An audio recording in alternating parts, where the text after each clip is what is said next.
안녕하십니까, 윤석병 변호사입니다. 오늘은 2024년 10월 14일입니다. 여러분들 뉴스에서 많이 보셨겠지만은 사법방해죄라는 게 있거든요. 재판이나 수사 이런 것들을 방해하는 그런 죄가 사법방해죄라고 하는데, 우리나라에는 사법방해죄라고 딱 명명돼 가지고 규정되어 있는 그 죄는 아닙니다. 근데 수사나 사법을, 재판을 방해하는 그런 범죄 행위에 대해서는 굉장히 엄히 처벌하는 거는 우리나라도 마찬가지인데, 이 도처에 있습니다. 도처에. 조문 도처에. 일단은 넓은 의미에서 수사 단계에서부터 보면은 무고죄라는 게 있거든요. 무고죄는 뭐냐면 형법 156조에 타인으로 하여금 형사처분 또는 징계처분을 받게 할 목적으로 공무소, 경찰서, 검찰, 이런 데죠. 그 다음에 징계처분을 할 수 있는, 그런 공무원에 대해서 허위사실을 신고한 경우에는 10년 이하의 징역 또는 1,500만원 이하의 벌금에 처하도록 무고죄라는 게 있습니다. 그래서 무고죄는 이게 국가의 형사사법권 또는 징계권의 적정한 행사를 방해했다. 그거를 적정한 행사를 보장을 해야 되는데, 거짓말을 함으로써 되는 거죠. 그래서 무고죄는 이렇게 형사처분을 할 수 있거나 징계처분을 할 수 있는 공무소 또는 공무원에게 고소장, 신고장 이거를 제출하는 순간 그 신고사실 자체에 의해서 형사처분이 대상이 되거나 징계처분이 대상이 되면은 바로 기소예요.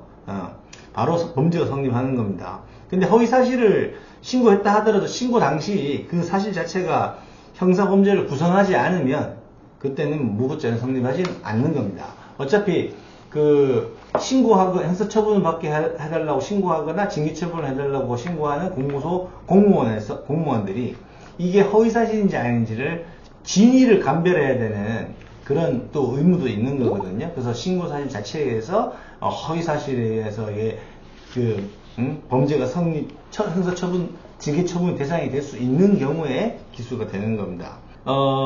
이 무고죄가 이제 사법방해죄에 해당하고, 그 다음에 조금 더 넓게 보면 공무집행방해죄라는 게 있어요. 형법 136조에 보면은 직무를 집행하는 공무원에 대해서 폭행 또는 협박하면은 5년 이하의 징역, 1,000만원 이하의 벌금에 처하게 됩니다. 경찰 공무원, 검사, 검찰 공무원, 그 다음에 판사, 법원 공무원 등에 대해서 업무를 집행하고 있는 중에 폭행 협박을 하게 되면은 이것도 형사처벌이 되는 거고, 그리고 기망행위가 개입되면 위계에 의한 공무집행방해죄라고 해갖고 또 가중처벌 됩니다. 거짓말하거나 그렇게 되면. 그리고 형법 145조에 도주죄라는 게 있어요. 도주죄는 법률에 의해서 구금됐거나 체포됐다가 도망가는 거죠. 우리 영화에서 보면은 호송차 같은 데 가다가 이게 탈출하고 이런 거 있죠. 도주죄. 법률에 의해서 체포됐거나 구금되어 있던 사람이 도망가는 겁니다. 도망간다는 거는 그 도망간 사람의 소재를 불분명하게 하면 되는 거예요. 네. 그리고 도주원조죄라는 게 있거든요. 도주원조죄는 아까 도주하는 사람 있죠. 도망간 사람. 법률에 의해서 체포됐거나 구금된 사람을 영어 보면은 차로 들이받아가지고, 탈출시키고 하잖아요. 그 도주원조죄입니다. 거기 갇혀있는 사람은 도주죄가 되는 거고, 빼내가지고 소재 불명으로 만들면은 도주원조죄가 되는데 10년 이하의 징역에 처하게 됩니다. 벌금형이 없어요. 그런 게 되는 거고, 그 다음에 제일 유명한 것이 재판 단계에서 위증이죠. 위증은 주체가 누구냐면 법률에 의해서 선서한 증인이 허위 진술을 했을 때 5년 이하의 징역 또는 1,000만원 이하의 벌금에 처하는 거고, 그 형사사건 피고인이나 피의자 또 징계 혐의자를 모해할 목적으로 아예 이놈을 음해를 해가지고 더 강하게 처벌해야겠다, 이렇게 거짓 증언을 하게 되면은 모해위증죄라는 게 있어요. 그거는 10년 이하의 징역이고 벌금형이 없습니다. 점점 세지는 거죠. 그래서 위증은 법률에 의해서 선서한 사람만이 처벌되는 겁니다. 그러니까 위증죄는 그 국가의 사법 기능을 저해하죠. 그리고 또 재판 이런 것들의 신뢰가 떨어질 거 아닙니까? 위증에 의해가 재판을 하게 됐다 그러면 아니 이런 재판 결과가 어떻게 있을 수 있나 이렇게 되는 거죠. 그래서 예를 들자면 피고인 AB가 피고인 CD가 이혼 소송 중에 피고인 AB가 증인으로 나가가지고 거짓말을 해요. 거짓말을 해가지고 결국에는 피고인 C가 이혼 소송에서 승소 판결을 받게 되거든요. 그러니까 위증을 해서 그게 재판 결과에 영향을 미치고 그것이 또 중대한 영향으로 됐거나 위증을 하거나 위증을 교사한 경우에 그 혜택을 누리게 되는 거죠. 누군가가. 특히 이제 위증 교사 같은 경우는 교사한 사람이 자기가 혜택을 누리는 겁니다. 위증을 시킴으로써. 이건 대표적인 사법방해죄입니다. 증거인멸죄라는 게 있거든요. 증거인멸죄. 형법 155조에 있는데 증거인멸죄는 타인의 형사사건이나 타인의 징계사건에서 증거를 인멸, 은닉, 위조, 변조 또는 위조, 변조한 증거를 사용한 자는 5년 이하의 징역 또는 700만원 이하의 벌금에 처하도록 되어 있습니다. 그리고 타인의 형사사건 또는 징계사건에 관한 증인을 숨기거나 도피하게 한 자도 똑같이 처벌합니다. 그리고 피고인, 피의자 또는 징계 혐의자를 모해할 목적으로, 음해할 목적으로 했다면 10년 이하의 징역으로 처벌하고 벌금형은 없습니다. 모해 목적은 음해를 하는 거기 때문에 벌금형하고 가중처벌되는 거죠. 그래서 증거인멸, 증거은닉 이런 것들은 이제 대표적인 사법방해에 해당하는 범죄들이고 증인 도피나 증인 은닉 이런 소재불명을 증인을 소재불명하게 만들거나 이런 것들은 처벌 대상이 되는 겁니다. 근데 이 증거인멸이라든지 증인 도피죄 이런 거 관련해 가지고 특이한 게 가족이나 친족 간에서 벌어지면 처벌하지 않아요. 왜냐하면 숨겨주고 싶잖아. 가족이면 숨겨주고 싶고 감춰주고 싶고 도와주고 싶고 하잖아요. 그래서 그 친족 관계에 있어서는 처벌하지 않습니다.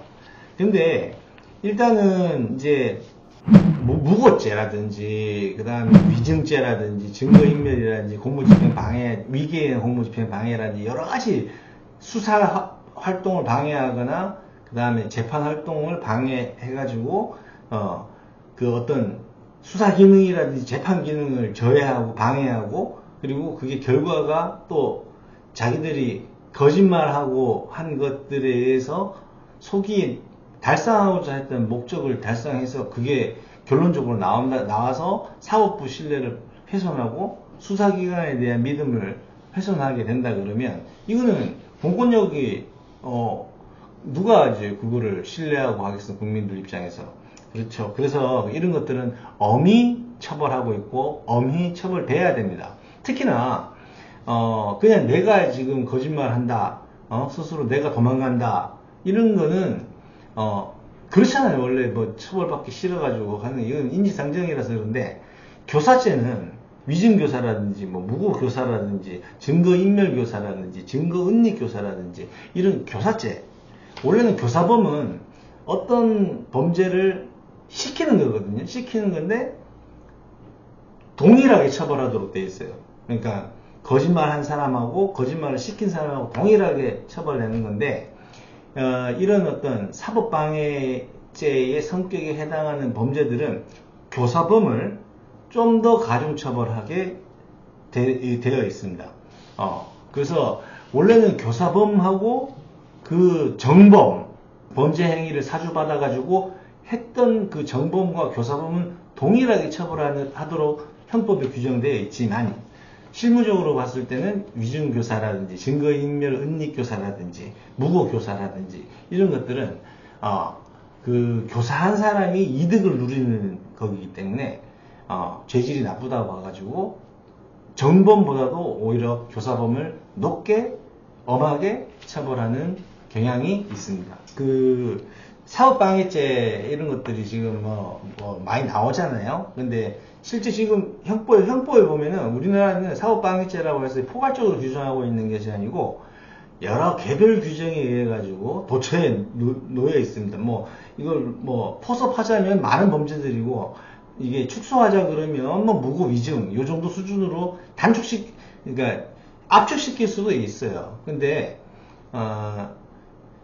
이 사법방해죄에 관해서는 재판 결과나 수사 결과가 달라지는 것이기 때문에 이거는 진짜로 해서는 안 되고 엄히 처벌받아야 되는 겁니다. 그래서 우리나라에도 사법방해죄와 관련된 규정들이 제가 찾은 건 요건데 더 있어요. 더 있는데 이걸 뭐 어떤 기준으로 포섭을 하느냐에 따라서 사법방해죄 성격을 가지는 범죄가 더 늘어날 수도 있고 줄어들 수도 있어요. 그렇지만 이제 무고죄나 위증교사, 무고교사, 증거인멸, 증거음리교사 뭐 이런 것들은 전형적인 사법방해죄에 해당하는 겁니다. 우리나라에서 사법방해죄가 그 이름으로 된 조항은 없지만 도처에 그런 범죄들을 처벌하는 규정들이 있다. 이렇게 아시면 되겠습니다. 이런 것들을 하면 안 되겠죠. 여기까지 시청해서 감사합니다.